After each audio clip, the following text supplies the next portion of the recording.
حاضر دماغ غلام۔ ایران کے مشہور بادشاہ امرولیس کا ایک غلام موقع پا کر بھاگ گیا، لیکن لوگوں کو فوراً ہی معلوم ہو گیا اور وہ اسے گرفتار کر کے لے آئے۔ بادشاہ کا ایک وزیر کسی وجہ سے اس غلام سے بہت ناراض تھا۔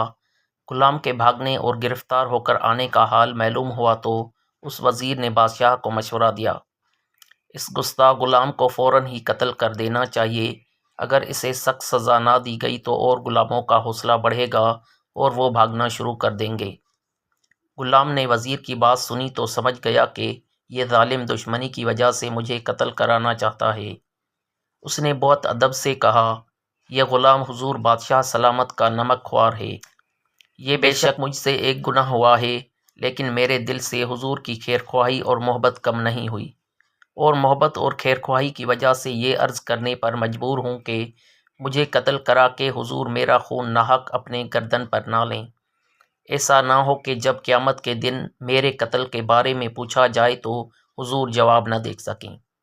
اگر مجھے قتل ہی کرانا چاہتے ہیں تو پہلے اس کا جواز پیدا کر لیں۔ بادشاہ نے سوال کیا، وہ کیسے ہو سکتا ہے؟ غلام فوراً بولا، حضور اجازت دیں تو میں اس وزیر کو قتل کر دوں اور پھر اس گناہ میں مجھے حضور قتل کر دیں۔ غلام کی یہ بات سن کر بادشاہ کو ہنسی آ گئی۔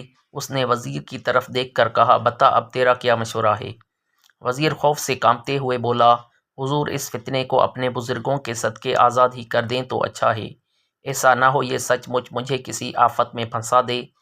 قصور میرا ہی ہے کہ میں نے عقل مندوں کی بات یاد نہ رکھی۔ دشمن اگر حقیر بھی ہو تو اس کی طرف ہاتھ بڑھانے سے پہلے سوچنا چاہیے کہ تم بھی کسی وقت اپنے دشمن کے نشانے پہ آ سکتے ہو۔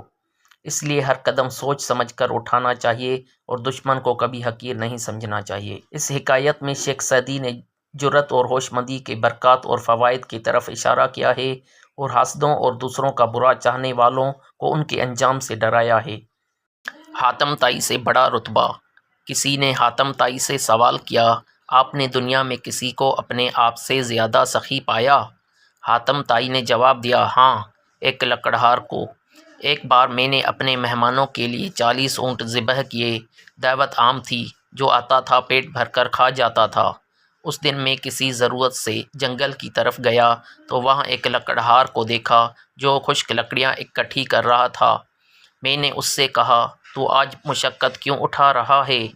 حاتم کے گھر کیوں نہیں جاتا؟ وہاں تجھے بہترین کھانا ملے گا۔ لکڑہار نے میری یہ بات سنی تو بے پرواہی سے جواب دیا، جو شخص اپنی محنت سے اپنی خوراک حاصل کر سکتا ہے وہ حاتم طائی کا احسان کیوں اٹھائے؟ اپنی محنت سے جو اپنا رزق کما سکتا ہے اسے حاتم طائی کی سخاوت سے کوئی غرض نہیں۔ شیخ سعدی نے اس حکایت میں محنت اور خودداری کی عظمت ظاہر کی ہے۔ حاتم طائی جو ہر دل عزیز اور کار خیر میں بڑا درجہ رکھتا ہے اور اپنی عظمت سے آگاہ بھی تھا، جب خوددار اور محنتی لکڑہار سے ملا تو اس کے مقابلے میں اپنی ذات حقیر نظر آئی۔